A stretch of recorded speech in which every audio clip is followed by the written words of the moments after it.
Hello and welcome back to another video. In this problem, we're told that Lani spent 15% of her 8-hour workday in meetings. We're asked how many minutes of her workday did she spend in those meetings. So the first thing we want to do is we're looking for how many minutes did she spend in the meetings. So before we take 15% of anything, we have to turn 8 hours into minutes. So luckily we know that 60 minutes is equal to 1 hour.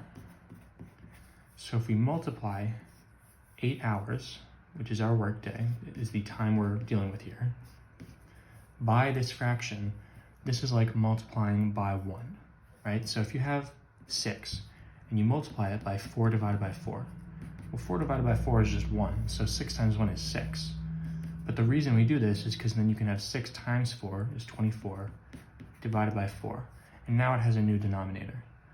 Sort of the same thing here. We are multiplying it by basically something that is one thing over itself.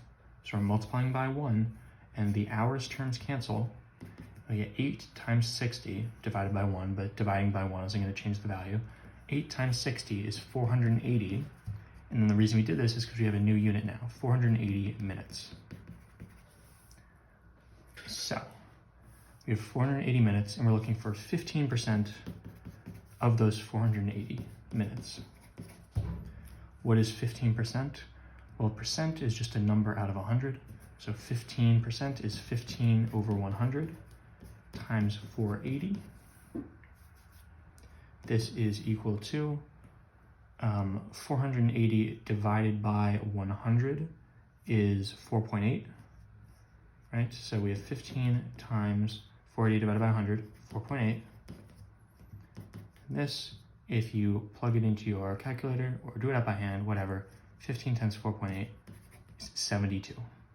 So 15% of her 8-hour workday means 15% of 480 minutes, which means 15 over 100 times 480, which is 72 minutes, which means D is going to be your final answer. As always, thank you for liking and subscribing, and I'll see you in the next video.